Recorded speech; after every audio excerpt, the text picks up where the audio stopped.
Boa tarde a todos. Agradecer o espaço na agenda de cada um de vocês. Para quem não me conhece, eu sou a Cecília Harumi, faço parte da GERE, que é a Gestão Estratégica de Recursos Institucionais, que já existe há 8 anos. É uma área apartada da TAG e dedicada a fundos de pensão e seguradoras.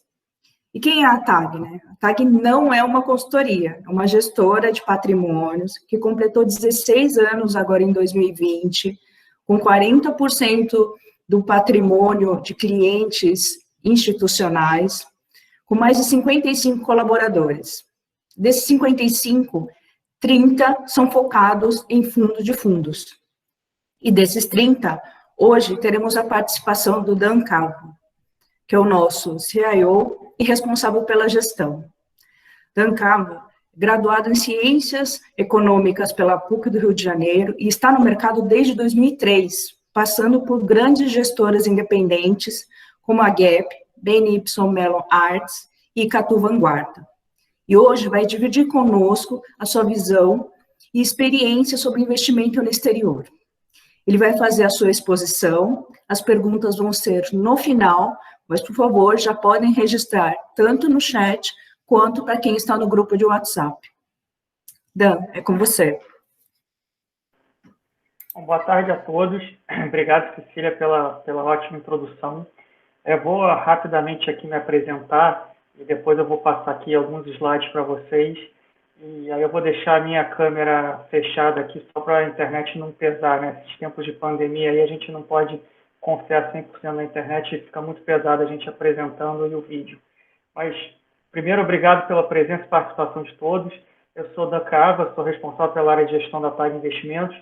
Eu tenho 17 anos de mercado financeiro, sempre trabalhei em grandes empresas de investimento independente do país. Acho que a Cecília falou um pouco aqui na Gap, na ARC e no Grupo Icatu, na Asset do Grupo Icatu. Eu estou há 2 anos, me juntei a esse excepcional time de investimentos e de gestão da TAG para a gente fazer e atingir voos ainda mais altos. Acho que a ideia aqui dessa nossa apresentação é falar um pouco sobre investimentos no exterior. Vou botar a apresentação para a gente e eu vou partir aqui dela.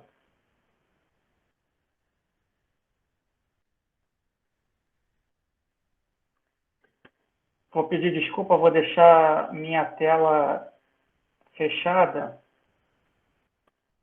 Mas, basicamente, a minha ideia é falar um pouco o porquê de investir no exterior, qual a importância, qual o significado, como é que a gente está vendo o mercado no Brasil e fora do Brasil nos próximos meses e nos próximos anos, tá?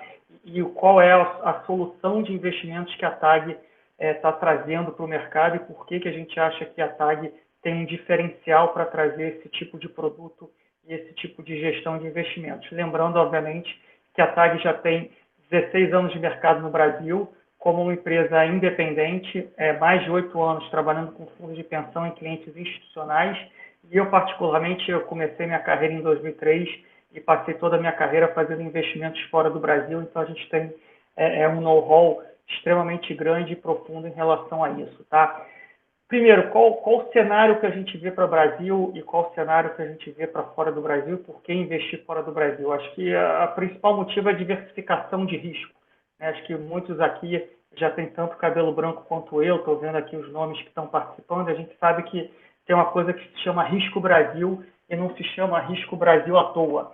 Eu acho que a gente está vivendo um momento muito específico para a gente falar sobre isso, né? Diversas vezes na história a gente vê o ciclo econômico, o ciclo de mercado do Brasil descolando e, na média, ele descola negativamente do ciclo econômico e do ciclo de mercado do resto do mundo, né? Se a gente pegar os últimos 2, 3 meses, a gente vê, por exemplo, as bolsas americanas atingindo picos históricos, né? Já em níveis superiores ao nível pré-pandemia, quando a gente fala aí de S&P 500, que é o principal índice de renda variável americano, e a Nasdaq, que é o principal índice de tecnologia, são índices que já sobem no ano, né? O S&P subindo aí 5%, 6% no ano, a Nasdaq já chegou a estar subindo quase 20% no ano, e quando a gente olha para o nosso índice, principal índice de bolsa, que é o Ibovespa, ainda com uma queda aí que tem variado entre 15% e 20%, e se a gente for ver esse índice em dólar, a gente ainda tem uma queda ainda mais expressiva da ordem de 40% a 45%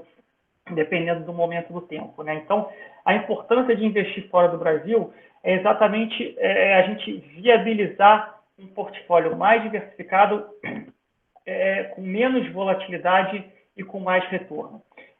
O Brasil sempre teve, e na nossa visão na TAG vai continuar tendo, ciclos econômicos e ciclos de mercados muito mais curtos e muito mais acentuados. Então, quando a gente pega uma economia desenvolvida como a economia americana, a gente vê ciclos de 10, 12, 15 anos, né? Ali antes da crise de 2008, né, que foi a grande crise financeira que começou no mercado imobiliário, a gente tinha vindo de um ciclo desde 2000, 2001, que foi o estouro da bolha da internet, estouro da bolha da Nasdaq. A gente passou quase 8 anos num novo ciclo. A gente teve a crise financeira que teve seu início no mercado imobiliário, mas atingiu o sistema financeiro americano. Aí depois a gente passou de 2009 até agora, 2020, num ciclo de quase 12 anos. Então são ciclos ali de 7 a 12 anos, onde a economia ela tem acomodações pontuais e muito modestas, e os mercados eles costumam ter uma volatilidade muito mais baixa e uma performance muito mais positiva. Quando a gente olha para o cenário de Brasil, a gente vê que os ciclos duram 2, 3, no máximo 4 anos. Né? Nesse período todo que a gente falou aqui, o Brasil já viveu problemas ali de 2012 a 2015, na época do segundo governo da Dilma, com problemas econômicos graves. Depois a gente teve questões pontuais, como o dia do Joesley Day, o impeachment, e agora a gente está vivendo mais um importante momento para o país, que é esse momento do debate fiscal. Né? Qual o caminho que o país vai seguir, qual o caminho que o Congresso e o Executivo vão trilhar nos próximos anos. Se é, de fato, um caminho de austeridade fiscal e de reformas, ou se a gente vai voltar a ver os fantasmas do passado, onde a gente tem um relaxamento fiscal e todos nós aqui já sabemos as consequências econômicas disso, que é mais inflação, menos crescimento, mais desemprego e etc. E quando a gente vive esse medo, quando a gente vive esse fantasma, a gente vê esses descolamentos. Não é à toa que a gente vê aí o Ibovespa 93, 95 mil pontos, muito abaixo dos 120 mil pontos, 119 mil pontos que a gente viu ali em fevereiro, março, final de fevereiro, começo de março. Dólar subindo quase que ininterruptamente, né? Não está nos raios ali perto de 6 que a gente viu no auge da pandemia, mas perto dos 5,70, que é um patamar relativamente alto. A gente começa a se comparar com países que têm fundamentos muito piores e situação política muito mais grave, como é o caso de Turquia, por exemplo. Então, acho que a importância de investir fora do Brasil é reduzir o risco Brasil, o risco país dos nossos portfólios. E quando a gente olha o universo de investimentos que a gente tem fora do país, e a despeito de nós sermos muito otimistas com o momento que o Brasil está vivendo, que eu já falo em breve, a gente entende que o universo de investimento, em termos de regiões do mundo, classes de ativos e diversificação, o que a gente tem fora do Brasil não se compara, e a gente vai mostrar aqui com dados concretos, com o que a gente tem aqui no Brasil. Então, nosso cenário para o Brasil é um cenário de ciclos mais curtos e mais voláteis, não necessariamente um cenário positivo nem um cenário negativo. Né? Eu gosto de usar uma analogia que toda vez que a gente achar que o Brasil está virando a Suíça, vai acontecer alguma coisa, alguma medida que vai nos lembrar que a gente não é a Suíça e que dificilmente a gente vai ser a Suíça. Mas, por outro lado, toda vez que a gente achar que a gente está trilhando o caminho de uma Venezuela ou de uma Argentina, um dos entes federativos, seja ele o executivo, o legislativo, o judiciário ou a própria sociedade, vão levantar a mão e vão dizer, olha, isso aqui não vai acontecer, a gente não vai deixar isso acontecer no Brasil, vamos dar alguns passos atrás porque esse caminho aqui está errado. Então, a gente acha que o Brasil sempre foi assim e a gente acha que o Brasil vai continuar sendo assim. Só que isso torna o ambiente local muito mais incerto e, consequentemente, muito mais volátil. E muitas vezes a gente passa por ciclos de 3, 4 anos de má desempenho dos ativos locais, que geralmente costumam operar na mesma direção. Né? O que eu quero dizer com isso? Geralmente, quando a bolsa cai, o dólar sobe, a taxa de juros abre. Então, fica muito difícil você conseguir diversificar o seu portfólio dentro do Brasil, usando só ativos no Brasil. Quando a gente olha para o universo fora do Brasil, é basicamente um ambiente paralelo, é um universo paralelo, parece que é uma outra galáxia em termos de opções que a gente tem para investir. Então, foi dentro desse pano de fundo que a TAG, há alguns anos, começou a se estruturar para poder oferecer um instrumento, um serviço para os nossos clientes, para que a gente consiga fazer o mesmo tipo de investimento e alocação que a gente faz há 16 anos para os investimentos locais. A gente começou a desenvolver isso para ter a mesma diligência, a mesma profundidade, a mesma governança para fazermos investimentos fora do Brasil. Então, acho que a mensagem central aqui é que a gente não está apresentando esse produto, esse serviço para vocês, porque a gente, há um mês atrás, resolveu tocar esse projeto. A TAG já está há alguns anos desenvolvendo isso.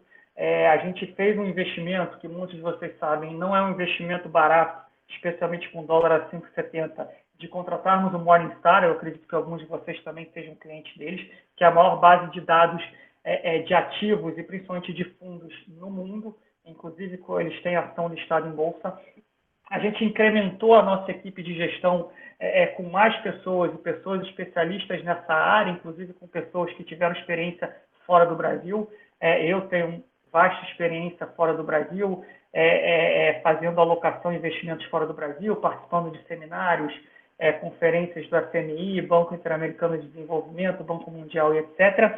E hoje a gente se sente muito confortável em trazer um veículo específico para investimentos no exterior. A gente já faz há muitos anos investimentos no exterior para os nossos clientes atuais, e a gente quis trazer um produto que pudesse ter a flexibilidade da gente conseguir aglutinar mais clientes e trazer uma solução específica para esses clientes. Então, esse é um pouco o pano de fundo, né? O porquê de investir fora do Brasil em termos de cenário e diversificação. Eu acho que só para finalizar aqui, e eu entrar um pouco em como que a gente desenvolveu essa solução, hoje a gente tem uma limitação legal, né? Os fundos de pensão têm uma limitação legal de quanto eles podem investir no exterior. A gente acredita que é uma limitação relativamente apertada, e a gente tem um grande otimismo e convicção que essa legislação ela vai ser ampliada ou relaxada ao longo dos próximos anos. Então, hoje, se a gente tem aí 10% de investimentos fora do Brasil, a gente acha que em 4, 5 anos a gente pode estar facilmente falando aí em 20%, 30% de investimentos fora do Brasil. Quando a gente estudou casos de países semelhantes ao Brasil, né, ou que passaram por processos semelhantes do Brasil, foi exatamente isso que a gente viu. Não é um processo que vai ser de um dia para o outro, mas é um processo bastante longo e gradual, onde a gente faz esse shift e a gente acredita que os nossos parceiros e os nossos clientes eles precisam estar preparados para isso. Tá? Acho que o caso mais emblemático é o caso do Chile. O Chile já passou por um processo de queda estrutural da taxa de juros há bastante tempo. O Chile tem uma especificidade, porque o mercado de capitais no Chile é muito pequeno. Então, você vai hoje no Chile, tem fundo de pensão que tem 70%, 80% do patrimônio deles fora do Brasil. Acho que o Brasil não vai, fora do país, desculpa. Acho que o Brasil não vai chegar a esse ponto, mas acho que a gente pode falar em 20%, 25%, 30% de investimento fora do Brasil facilmente. Né? Em relação, sem entrar aqui no mérito da discussão do que está acontecendo com o Brasil, a gente deixa isso para uma outra oportunidade. A gente não acha que o ciclo de política monetária acabou. Né? Em que sentido? A taxa Selic está 2%. Até pouco tempo atrás o mercado achava que a taxa ia ficar 2% para sempre. Agora o mercado acha que a taxa vai voltar para 8% rápido. Pelo menos é isso que a curva de juros está dizendo. A gente acha que não é nem 8 nem 80, a gente acha que os ciclos de política monetária não acabaram, então, invariavelmente, em algum momento do tempo, a gente vai ter um novo ciclo de alta de juros. Se não optarmos pelo caminho da flexibilização fiscal, a gente não acha que a gente deveria voltar a ver juros de 2 dígitos no Brasil. Então, se a gente pegar um gráfico longo da taxa Selic no país, né, que é a nossa principal taxa de juros, a taxa que o Banco Central determina, a gente vai ver que tem uma tendência clara de queda estrutural dessa taxa, sem que os ciclos de política monetária tenham acabado. Então, lá na época ainda do Armínio, quem lembra dessa época, a gente viu taxa de juros acima de 20%, perto de 25%. Depois do último ciclo de política monetária que a gente viu, a taxa subiu de 7,25 para 14,25. Depois ela caiu para baixo de 7%, para os 2% que está agora, e a gente acha que quando ela tiver que subir, se ela tiver que subir para 8%, como a curva de juros hoje já precifica, já é muito abaixo dos 14% do último ciclo. E mesmo que ela tenha que ir para 9%, 10%, ainda é mais baixo do que o pico do último ciclo. Então, eu estou falando um pouco desse contexto, porque a gente não precisa nem achar, como muita gente achou, que a taxa Selic ia ficar 2% por 3, 4 anos, como o mercado achava e os analistas achavam até 6, 7 semanas atrás. A gente também não precisa achar também tão rápido assim, a não ser que a gente tenha indicações a isso, que a gente vai ter que voltar a trabalhar com taxas muito mais estressadas. Tá? Então, esse é um pouco do pano de fundo. Até me estendi um pouco mais do que eu deveria aqui nesse sentido. E agora eu queria falar um pouco como estruturar um produto de fundos, multi-estratégia, multigestores e multiativos. Por que estruturar um produto? Por que não investir diretamente nos produtos nos veículos locais que já existem, nos ETFs que já existem? Bom, primeiro, a TAG acredita que todos esses veículos e esses instrumentos são excelentes e a maior parte dos fundos que vocês e que nós temos acesso hoje no Brasil, não só na média, como a maioria deles são excelentes produtos em suas classes de ativos. Assim como a gente acha que os ETFs são excelentes instrumentos de investimento por serem baratos, por serem líquidos, e por darem uma exposição muito targeteada no ativo que a gente quer. Porém, quando a gente olha o mercado lá fora e compara com as opções que a gente tem aqui hoje, a gente fica carente em termos de acesso a algumas classes de ativos e acesso a algumas regiões do mundo. E por que isso acontece? Né? A gente tem um contato muito próximo com os principais bancos de investimento do mundo, com as principais gestoras do mundo, e a situação é muito simples, né? Quando esse pessoal traz os produtos para o Brasil, eles não podem trazer os 20 melhores produtos que eles têm. Eles precisam escolher, às vezes, às vezes 2, 3 produtos no máximo, porque para você trazer um produto para o Brasil, você precisa criar um feeder local, você precisa ter um dinheiro inicial para esse produto começar, e existe toda uma burocracia dentro dessas instituições para você aprovar esses produtos. Para você dar um dinheiro para o fundo iniciar, e você tem uma concorrência interna ali dentro, porque tem pessoas do mundo todo querendo levar produtos para a sua região e para a sua praça de atuação. Então, eles sempre precisam escolher o melhor produto e produtos que tendem a ser atemporais, né? Ou, eventualmente, o melhor produto para aquele momento, e não necessariamente produtos que vão nos dar um portfólio diversificado ou produtos que eu vou conseguir, eventualmente, em algum momento, sair desse produto e colocar naquele. Então, a gente é muito otimista de que novos produtos virão para o Brasil. A gente acredita que 90%, 95% dos produtos que foram trazidos para o Brasil são produtos excepcionais. Nós somos investidores da maior parte desses produtos e continuaremos a ser investidores mesmo no produto que a gente está apresentando aqui para vocês. Mas a gente sentia um pouco uma carência para acessar outros mercados e outras classes de ativos, então foi por isso que a gente propôs essa solução, que é basicamente um fundo de fundos multiativo, multigestores, com uma gestão ativa em termos de asset allocation. Tá?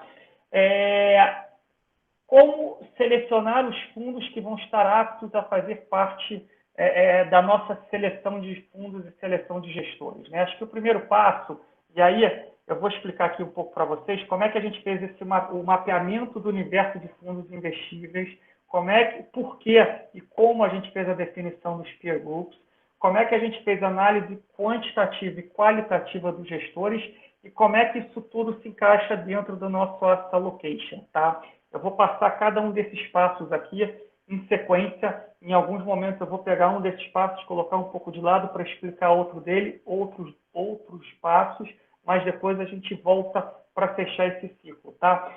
Então, acho que a primeira coisa é olhar a legislação no Brasil, né? E a legislação no Brasil, vocês bem sabem, já é bastante apertada em relação a isso, né? Então, as gestoras precisam ter mais de 5 bilhões de dólares de ativos sob gestão, o histórico dos fundos mais de 12 meses, você tem que ter cota diária, você não pode ter alavancagem, você não pode estar em paraíso fiscal, o cotista não pode ter mais que 15% do fundo mãe lá fora, e assim sucessivamente. Essa é a legislação. A legislação já nos afastou de algumas classes de produtos, de alguns veículos. Por exemplo, os hedge funds. Né? Hedge funds é uma classe de ativo de mais de $1 trilhão, né, lá fora, Estados Unidos mais Europa. Só que os hedge funds, eles não têm cota diária, a maior parte desses fundos tem cota mensal, eles não são líquidos, eles têm alavancagem, poucos hedge funds têm mais de $5 bilhões sob gestão, então já é uma classe que hoje não é acessível para o investidor institucional brasileiro. A gente até acha que vai ser em algum momento.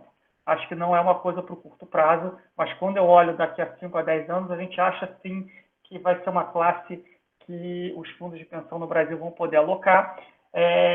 Os fundos de pensão são grandes alocadores dessa classe fora do Brasil, mas a gente acha que não é uma conversa para agora. Então, a gente precisou excluir a classe de hedge funds da nossa análise. E onde é que a gente caiu, basicamente? A gente caiu na classe de mutual funds.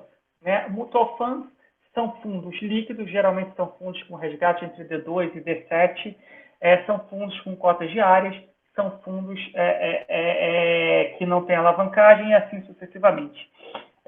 E, de novo, a gente ainda precisou selecionar os mutual funds que não estão em paraíso fiscal, porque a nossa legislação também não permite investimento em paraíso fiscal, então a gente precisa focar em fundos que estejam fora de paraíso fiscal, basicamente Luxemburgo e Irlanda. Só que quando a gente fez essa primeira seleção, a gente caiu no universo de quase 300 mil fundos. E aí vocês precisam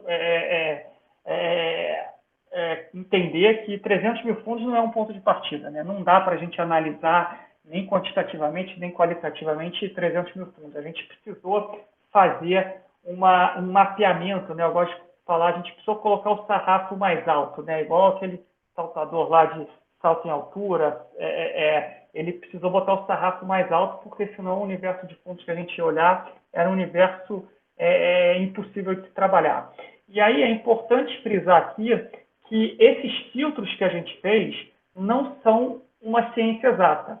Então a gente criou um algoritmo, que depois a gente tem um print aqui desse nosso algoritmo, tá? Que é esse slide aqui, depois a gente pode voltar nele, onde a gente imputou essas variáveis.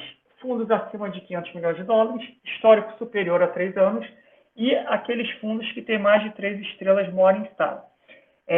Vocês vão olhar piamente para as estrelas Morningstar? Não, eu vou mostrar aqui lá na frente que, além das estrelas, a gente faz e vai fazer a nossa própria análise quantitativa e qualitativa dos fundos. Só que a gente precisou excluir, num primeiro momento, aqueles fundos que têm menos de 3 estrelas.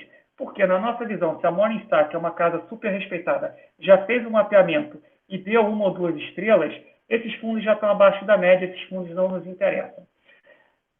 Por que 500 milhões de dólares? A gente acha que é um tamanho razoável, ele não é nem tão pequeno que possa prejudicar em termos de custos e afins, e nem tão grande que possa prejudicar a gestão do produto. Até porque os fundos, quando eles chegam num tamanho que a gestão fica prejudicada, eles costumam fechar. Mas isso pode ser mudado. É um algoritmo, a gente pode mudar as variáveis quando a gente quiser e como a gente quiser. Tá? Então, a gente pode fazer simulações específicas para clientes, para fundos exclusivos, etc., com variáveis que sejam diferentes dessa. E por que 3 anos? A gente acha que 3 anos é um tempo suficientemente longo para o gestor ter se provado em vários ambientes econômicos e vários ambientes de mercado. Então, provavelmente, ele passou por ciclos mais difíceis, de performance ruim, ciclos mais positivos, de performance boa, e a gente consegue entender, nesse período, como o gestor se comporta. De novo, não é uma ciência exata, aqui entra muito mais o qualitativo do que o quantitativo, mas é um ponto de partida importante para nós.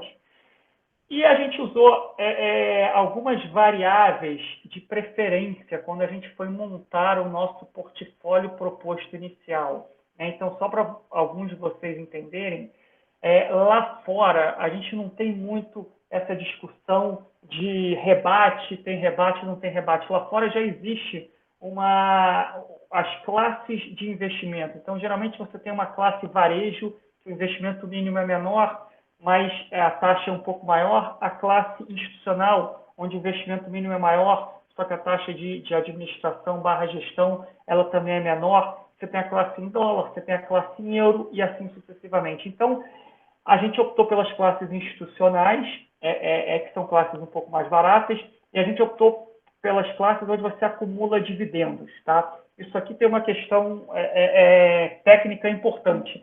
Lá fora, alguns fundos te oferecem classe com distribuição de dividendos. Só que aqui no Brasil, esse dividendo seria taxado, então não é interessante para o fundo de pensão você receber dividendos. Se você acumula os dividendos dentro da classe, você só vai pagar o ganho de capital quando você eventualmente realizar lucro dentro desse investimento. Então, a gente sempre opta para cliente institucional em usar essas classes que eles chamam ACC, que é Accumulated, é onde os dividendos são acumulados, tá? E o segundo passo, quando a gente fez esse monitoramento, depois eu volto ali, a gente saiu de 300 mil fundos quase, passamos a ter em torno de 5 mil fundos.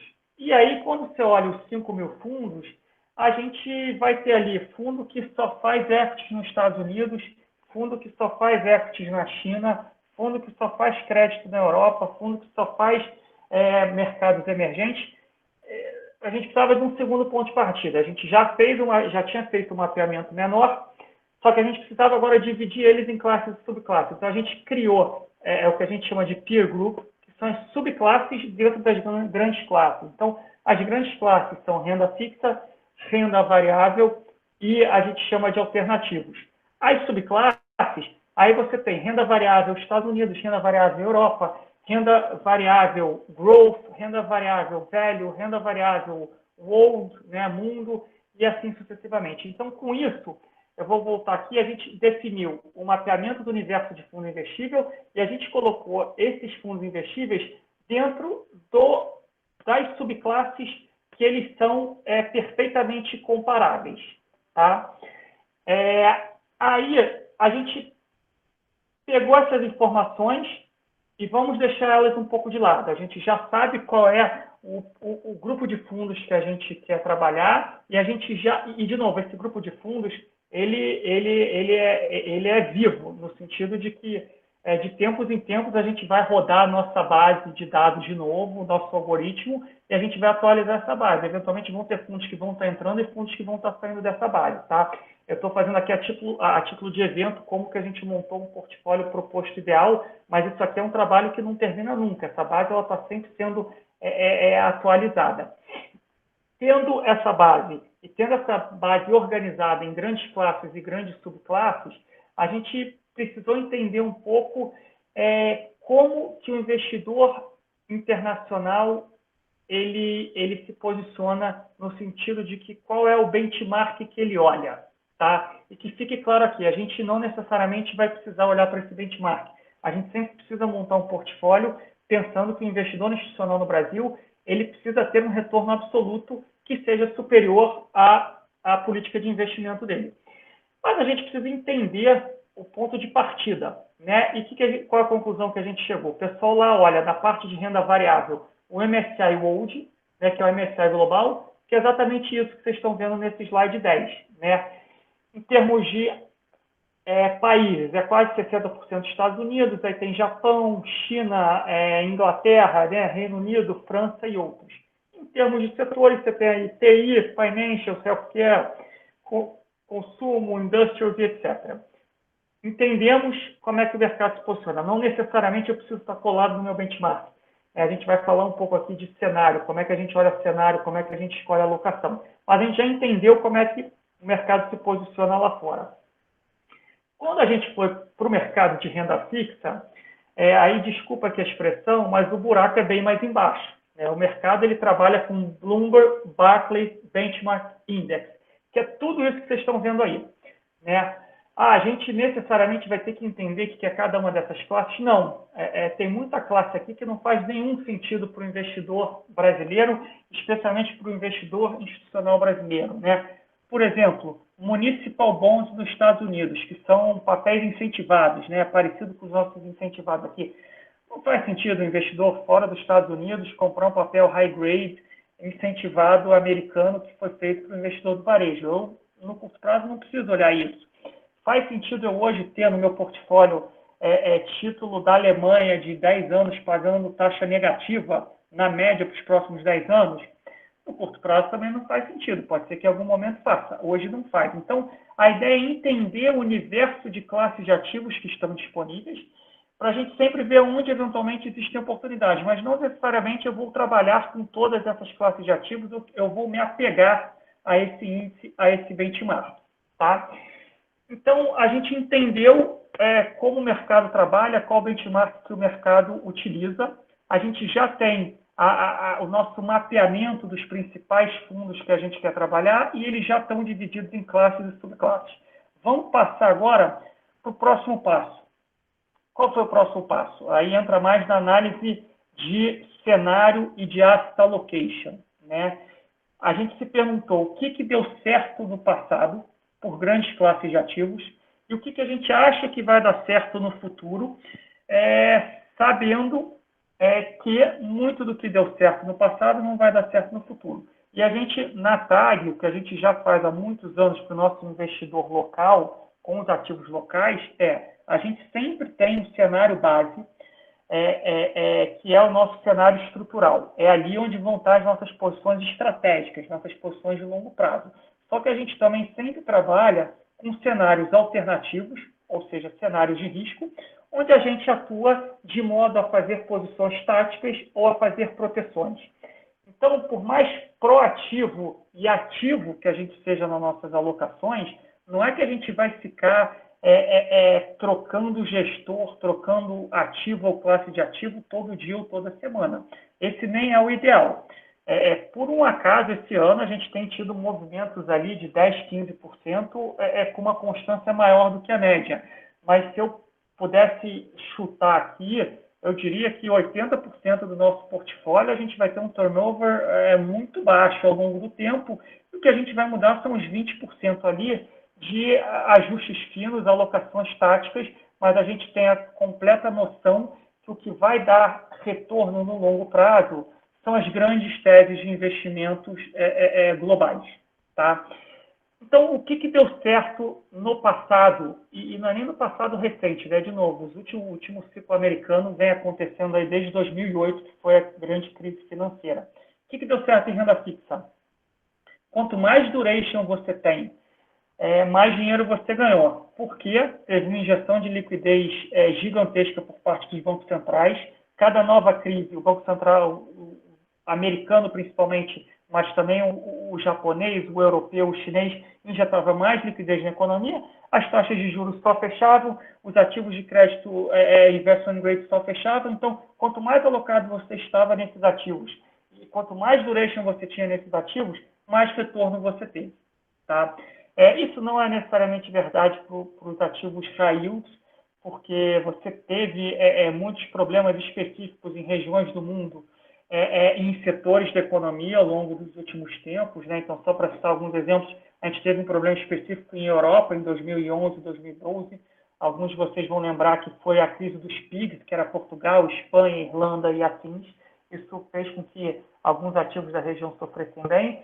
E a gente teve alguns problemas pontuais em setores específicos, por exemplo, como o setor de energia, recentemente, que vem sofrendo com essa queda do preço não só do petróleo, mas como dos seus derivados. Né? Então, o que deu certo era renda fixa, soberano, de país desenvolvido, ou papel investment grade com baixo risco de crédito. O que deu certo no mercado de renda variável? Estados Unidos contra o resto do mundo. Né? Se você pegar ali um índice passivo, os Estados Unidos, S&P 500, e comparar contra um índice europeu, um índice inglês, um índice próprio alemão, que é um que dentro da Europa vai melhor, o índice chinês, não tem comparação, assim, né? O S&P 500 foi um dos melhores ativos em renda variável que performaram ao longo desse período. Dentro disso, growth superando velho, né? As ações ou o setor de crescimento contra o setor de valor. O valor está totalmente fora de moda atualmente, né? E tech contra o mundo. contra o resto. Tudo que é tech está na moda, isso a gente vê até muito claro, até na própria Bolsa Brasileira, tudo que é percebido como tech anda muito melhor do que o que não é percebido como tech. E na classe de alternativos, acho que os alternativos eles foram relegados a um segundo plano. Por quê? Como foi um período, principalmente de 2009 até 2019, foi um período onde tudo andou muito bem, muita liquidez no mundo, pouca volatilidade de cenário econômico. Então, se você estava passivo em cima de um índice de S&P, um ETF de S&P e um ETF passivo de renda fixa, você foi muito bem. Era muito difícil para um gestor ativo, na média, e eu vou desmistificar aqui já já essa história de que gestão ativa morreu, mas, de fato, na média, a percepção era que sempre em cima do S&P, sempre em cima de índices passivos, principalmente de países desenvolvidos, que você vai se dar bem. Isso foi o que vigorou nos últimos anos. Quando a gente parou para pensar para frente, qual o cenário que a gente está olhando, que a gente está vendo para os próximos meses e para os próximos anos, e a gente não tem certeza ainda, mas a gente pode estar num ponto de inflexão relevante para os mercados, tá? Primeiro que a gente acha que a gente vai entrar num período de mais volatilidade econômica, tá? E, de novo, mais volatilidade não quer dizer que a gente vai entrar num cenário negativo. Quer dizer que a gente vai ter períodos mais negativos e períodos mais positivos e que esses períodos podem ser mais curtos e mais acentuados, tá? E acho que esse ano é uma prova viva disso. Por quê? A gente já teve 3 fases do ciclo esse ano, né? A parada brusca, de fevereiro a abril, a recuperação em V, de abril a agosto, e agora a gente está na terceira fase, onde a gente está vendo uma acomodação do ritmo de crescimento, a segunda onda da pandemia, e a gente está passando por essa discussão de eleição americana. Então, a gente acha que isso falando de cenário internacional, que é o escopo aqui da nossa conversa, né? Não entrando no mérito de Brasil. Então, a gente acha que o cenário ele vai continuar mais volátil e isso vai trazer uma complexidade adicional para quando a gente for estruturar os nossos portfólios fora do Brasil. De curto prazo, e o que pode mudar bastante, aí eu começo a entrar aqui no que a gente acha que vai fazer sentido e por que a necessidade de um portfólio mais diversificado, a gente tem algumas questões, né? A gente tem uma eleição americana que as pesquisas mostram, se é que a gente pode acreditar em pesquisa depois de tudo que a gente já vivenciou ao longo dos últimos anos, né? Com o Brexit, com a eleição do Trump, a eleição do Bolsonaro no Brasil. Enfim, a gente tem aí uma eleição americana que a gente precisa entender se quem vai ganhar o Biden é o Trump, se quem vai ficar com o Senado são os democratas e os republicanos, que pode ter consequências importantes para o mercado no curto e no médio prazo, né? Por exemplo, se o Biden ganha as eleições e se os democratas ganham o Senado, pode acontecer o que a gente chama de onda azul, né? Os democratas nos Estados Unidos são azuis e os republicanos são vermelhos. E a onda azul, a política do Biden é muito diferente da política do Trump. Eles pretendem fazer um pacote fiscal de mais de 2 trilhões de dólares, só que eles querem fazer um pacote grande de infraestrutura e querem aumentar impostos e regular as big techs. Então, a gente pode entrar num cenário que, para a Bolsa, talvez tech contra o resto, em algum momento, ou em algum período, não faça mais sentido. Que talvez o velho supere muito o growth durante alguns meses e quiçá anos. E isso pode vir a ser uma mudança, um ponto de inflexão importante para o mercado. E que talvez os Estados Unidos não vá tão bem quanto o resto do mundo. Não porque os Estados Unidos vai mal, mas talvez se a política externa do Biden for mais amena, talvez os emergentes podem performar melhor. Talvez China pode voltar a performar melhor. Então, a gente precisa estar atento a essas mudanças quando a gente vai estruturar um portfólio internacional. Então, em renda fixa, a gente acha que não faz mais sentido você ter duration em país desenvolvido e não faz sentido você estar muito alocado em renda fixa high grade, investment grade, baixo risco de crédito, não porque a gente acha que vai dar um problema. simplesmente porque a gente acha que não diversifica portfólio e o risco-retorno desses ativos já não é tão atrativo. Tá? Por outro lado, a gente acha que tem muito papel high yield e muito título de papel emergente, seja corporativo ou soberano, que pode nos trazer retornos atrativos. Só que, em vez da gente ficar em ETFs passivos, que a gente pode cair em pegadinhas de empresas ou países dando default, a gente prefere delegar essa gestão para gestores ativos, que, de novo, tem mais de 500 milhões de dólares, tem mais de 3 anos de histórico, que são extremamente líquidos e fazem uma gestão ativa para fazer essa gestão. Assim como a gente gosta de fundos de retorno absoluto, que podem caminhar em todo aspecto de ativos da renda fixa. Ou seja, se ele acha que está na hora de comprar a Treasury americana, ele compra, mas se ele acha que está na hora de diminuir, ficar todo em crédito high yield, ele também faz. Então, a gente acha que é o momento onde os bons gestores que fazem essa alocação em renda fixa de retorno absoluto, eu acho que aqui no Brasil a gente já tem exemplos disso, né? A gente tem o Pinco Income, o Western Macro Opportunities, e tem o fundo do Morgan Stanley que faz isso também, que abre o feeder local, mas a gente tem muitos outros fora do Brasil, que também são excelentes e compõem o portfólio. A gente acha que vai ser um cenário fértil para esse tipo de gestão. E, por outro lado, a gente acha que já não faz tão sentido você comprar uma Treasury de 10 anos americana com uma taxa abaixo de 1% para compor portfólio, porque a gente consegue vislumbrar um cenário onde a gente volta a ter inflação, que eventualmente possa ser ruim para a Bolsa e possa ser ruim para a renda fixa. E aí aquele portfólio lá 50-50 não funciona mais. Então a gente é um pouco cético em relação ao que vem pela frente, no sentido de que talvez o que venha pela frente para a renda fixa seja totalmente diferente do que o que aconteceu nos últimos anos. Na renda variável, a gente já comentou um pouco aqui, a gente concorda que grande parte das teses que funcionaram deveriam continuar funcionando, mas a gente não gostaria de ter zero exposição às outras teses.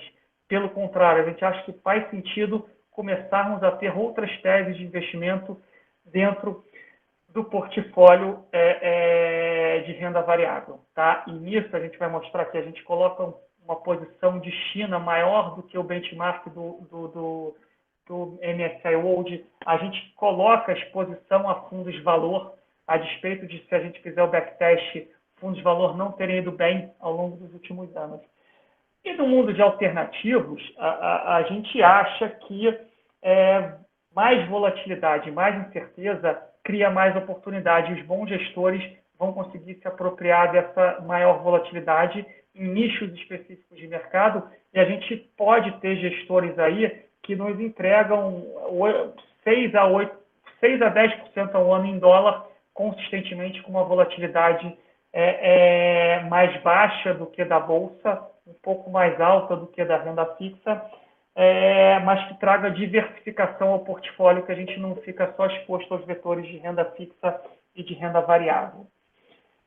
Dito tudo isso, a gente montou uma proposta de um portfólio, e eu preciso fazer algum disclaimer aqui. Esse portfólio ele foi montado há 3 meses atrás. Tá? Algumas dessas alocações a gente já teria mudado, porque os preços mudaram muito desde então, mas como a gente não consegue simular para vocês essas mudanças, e nem é justo, né? Porque vão ter mudanças que vão ter sido positivas, mudanças que vão ter sido negativas, o que a gente consegue mostrar aqui com transparência é um backtest. Só que fazendo o disclaimer, mostrando a transparência de que a nossa intenção é fazer uma alocação ativa. Então, invariavelmente, ao longo do tempo, a gente vai ter aumentos ou diminuições em alguns desses fundos, ou adições e subtrações de fundos, porque a gente pode eventualmente achar que não é o momento para este ou aquele fundo devido ao cenário ou preço e posição técnica. O que eu quero resumir, eu não vou entrar aqui em fundo a fundo, mas lembra que a gente falou que os portfólios geralmente são 60% equities lá fora, 40% renda fixa. A gente fez aqui um portfólio 40% equities, 30% alternativos e 30% renda fixa. Ou seja, a gente está underweight equities, abaixo da média em ações, abaixo da média em renda fixa, mas acima da média em alternativos. E o que a gente classifica como alternativos? A gente classifica aqui fundos long shorts, fundos de paridade de risco, fundos de coleta de prêmio de risco, fundos multimercados macro e assim sucessivamente, tá? E aqui algumas coisas que são interessantes, né? Por exemplo, a gente fez uma alocação no portfólio de equity de 10% em China. Sendo que MSCI World, a alocação em China é de 4%. Por quê? Porque a gente acha que China vai ser um grande foco de crescimento no mundo, já vem sendo, a gente acha que vai continuar sendo. E se a gente tiver uma política externa mais amena nos Estados Unidos ano que vem, a China pode ser uma grande beneficiária. A gente botou um fundo de valor aqui, 15% do portfólio de ações, 6% do portfólio total, mesmo fundo de valor ou ativo de valor não indo bem nos últimos anos. Por quê? Porque a gente acha que existe um cenário que esses fundos podem ir bem, a gente quer ter a alocação neles e, eventualmente, em algum momento, a gente pode aumentar a alocação nesse vetor de investimento, seja esse fundo ou seja de outros fundos, tá? E aí, aqui, a gente passa para a carteira sugerida. Eu vou até pular alguns slides para não ficar aqui uma coisa muito técnica, mas aqui, basicamente, a linha azul é o backtest da carteira sugerida, de novo, reforçando de que sem nenhuma mudança no tempo, né? O que não vai ser verdade. A gente, no tempo, vai promover mudanças. O nosso histórico no Brasil é que as nossas mudanças táticas e de macroalocação, elas são positivas em mais da metade do tempo, então elas adicionam alfa, adicionam retorno. Eu não consigo simular isso aqui, nem seria prudente fazer isso, mas a gente consegue fazer um backtest daquela carteira. De novo, eu poderia mostrar uma carteira aqui para vocês muito melhor do que essa. Era só eu botar só tech, só growth na minha carteira de renda variável, não botar nada de Europa, nada de China. Na parte de renda fixa, só botar título de 50 anos americano, que a performance ia ficar muito melhor. A gente está olhando o passado, mas o que a gente está tentando fazer é uma alocação olhando para o futuro. Tá? Então, essa mensagem aqui é muito importante. Então, a gente faz toda uma análise quantitativa do portfólio, tanto do portfólio como um todo. Então, o que esse gráfico aqui está dizendo é que o portfólio que a gente chamou de Tag Global Managers, ele vai melhor do que o MSCI World e com menos volatilidade. E ele vai muito melhor do que o iShares do US Aggregate, que é aquele índice da Barclays, o Bloomberg Barclays que eu mostrei para vocês, com um pouco mais de volatilidade. Então, vocês veem aqui que numa janela de 15 anos, o backtest me traria um retorno de 8% em dólar ao ano. Tá? Esses retornos são anualizados.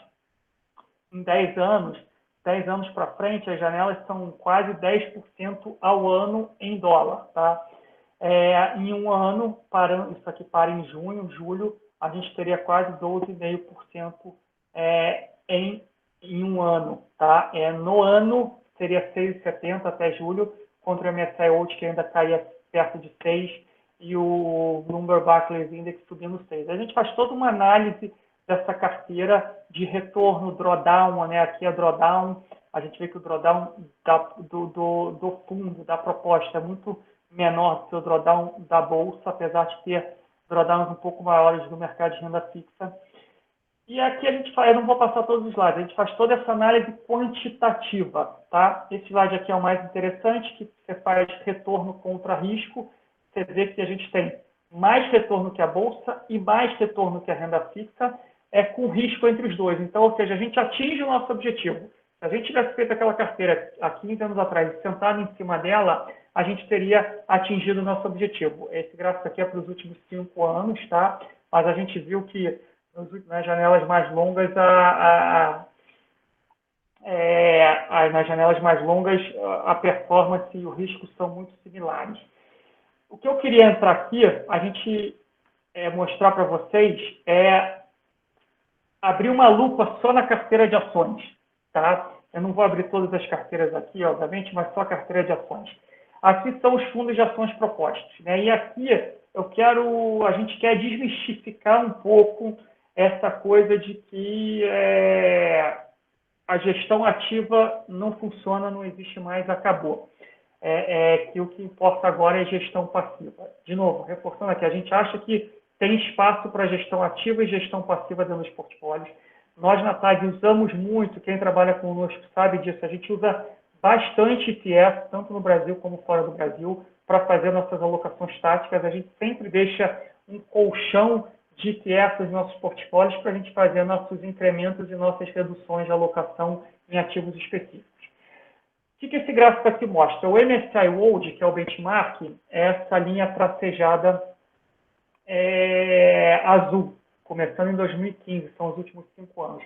A gente vê que só 2 fundos, e essa linha rachurada cinza é todo o universo de fundos que usam o benchmark do MSCI World dentro da Morningstar, dentro daquele peer group que a gente fez, que eu expliquei lá no começo da nossa apresentação. Então, a gente vê que, sim, tem muitos gestores que rodam abaixo do MSCI World, mas tem muitos gestores que rodam acima do MSCI World. Tá? Então, assim, é uma falácia essa história de que o gestor ativo não funciona. Funciona, você tem que saber escolher esse gestor. Você precisa fazer uma diligência, uma análise quantitativa, qualitativa desses gestores, que é um pouco a proposta que a TAG está fazendo aqui para vocês hoje. A gente vê que tem 2 fundos que rodam um pouco abaixo do MSCI World. Um é um fundo de Europa, acho que por motivos óbvios, né? A Europa é uma economia antiga, uma população envelhecida, uma região que cresce pouco, e um fundo de valor, que é o MFS Meridian US Value, que, de novo, a gente já explicou, está fora de moda, esteve fora de moda, mas quem sabe não entre em moda novamente. Então, seria muito fácil a gente só colocar fundos que estão aqui para vocês verem, mas a ideia não é essa. Olhando para frente, eu quero ter exposição a todas essas teses de investimento. E a gente vê que os demais fundos, eles têm retorno consistentemente e expressivamente acima do benchmark. Então, isso aqui acho que comprova a nossa teoria de que gestão ativa ela é importante, sim, contanto que você vai no nicho de mercado correto, no gestor correto, e você entenda o que ele faz, como faz, com uma diligência e uma profundidade de análise bastante grande, tá? E aí, aqui os próximos slides, a gente faz toda essa análise quantitativa, né? Aqui, de novo, né? Janelas de retorno, a gente vê que dos fundos que a gente selecionou, metade tem histórico de mais de 15 anos. Né? Eu desafio vocês a encontrar fundos no Brasil que tenham mais de 15 anos. São pouquíssimos, pouquíssimos. Aqui, mais da metade, em torno da metade dos que a gente está trabalhando tem. A maioria tem histórico de mais de 10 anos. E todos têm histórico de mais de 5 anos, exceto um fundo. E são históricos consistentemente acima do MSCI World. A gente vê aqui, o MSCI World em 15 anos já fez 50. Os fundos que a gente selecionou, 14, 12, 8,5. Quando a gente vai para a janela de 5 anos, então é brincadeira. Janela de 1 ano é só um fundo aqui, que é o fundo de valor, que a gente já falou sobre ele, vai pior. E a gente faz, então, todas essas análises. Né? Aqui é o histórico de drawdown, né, ao longo do tempo. Aqui é um pouco pior mês, pior trimestre, melhor trimestre. E aqui é um pouco um overview geral. Né? Vocês lembram no começo da nossa conversa que a gente falou que a gente colocou o sarrafo em 3 estrelas Morningstar. Por um acaso, todos os fundos que a gente selecionou têm mais de 4 estrelas. 4 ou 5, sendo que alguns deles são premiados. Né? Todos eles acima de $1 bilhão, nem 500 milhões, sendo que alguns têm aqui 12, 13, 5 bilhões de dólares de ativos sob gestão. Tá? Eles tinham falado, mas são fundos mais caros, né? Puta, o ETF me paga 0,20, 0,30, São fundos que, na média, cobram 0,70, alguns até um pouco mais, 1,5. Só que, aí eu vou fazer aqui uma analogia, você não quer comprar um Fusca e receber um serviço de uma Ferrari. Não dá. Se você quer dirigir a Ferrari, infelizmente, a gente precisa pagar pela Ferrari. Então, quando a gente olha esses retornos que eu mostrei aqui, já são líquidos de taxa. Então, o JP Morgan em US Technology, que é o mais caro ali, é o melhor fundo em várias janelas. Pega aqui janela de 15 anos, ele gera 12,5% ao ano de retorno. Ele é mais caro? Ele é mais caro, 1,5%. Né? Só que é um pouco isso. Você quer pagar por gestão ativa, você quer ter retornos consistentes, os gestores precisam pagar a equipe. Vocês vão ver aqui, em breve eu vou falar da nossa análise qualitativa dos gestores, que para nós é até mais importante do que a análise quantitativa. Você ter alinhamento de interesses, quem trabalha conosco no mercado local sabe disso, a gente dá muito valor para a análise qualitativa dos gestores. Não adianta você querer ter uma equipe de multimercado com 100 pessoas operando o mundo todo e você querer pagar 0,20 vezes por isso. Você precisa pagar o 2,20, eventualmente você vai ter um rebate e tal, mas para ter gestão ativa a gente tem que pagar. Então a gente até desconfia um fundo com gestão ativa com taxa muito baixa. Mas o resumo da ópera é que sim, são fundos mais caros, mas as performances que a gente está mostrando aqui para vocês já são performances líquidas de taxa. A gente paga para ter um bom serviço, para ter um bom retorno. E aqui, de novo, a gente faz toda a análise de risco-retorno por fundo, alocação regional, ou seja, a gente explode a carteira desses fundos e vê como é que está a nossa alocação regionalmente, né? Cada um dos fundos, onde eles estão alocando, qual o percentual em cada região do mundo, em cada setor da economia. Isso é importante, porque quando a gente vê nossas teses de investimento, a gente pode ter a tese, quando a gente olhar o nosso portfólio, a gente pode ver que, eventualmente, aquela tese não está devidamente sendo expressa do portfólio, a gente precisa, eventualmente, fazer alguma mudança de alocação. Correlação entre os fundos, correlação entre as carteiras dos fundos, né? Será que tem muito fundo com a mesma posição e a gente ficou muito grande em um ativo específico? A gente precisa olhar, a gente explode a carteira deles para ver as principais alocações, se existe alguma correlação muito alta, alguma posição muito grande que eventualmente chame a atenção e a gente não queira ter ou queira diminuir a exposição naquela classe ou naquela ação. E a gente olha um pouco a carteira para entender um pouco o perfil de cada um, né? Então, só para dar alguns exemplos aqui, a gente pega esse fundo da Edgewood, que é um fundo de growth americano. É um fundo mais concentrado. As 10 principais ações têm quase 50% da posição, tem posições aí de 5, 6, 7%. Quando a gente vai para um outro fundo de growth aqui, como é o caso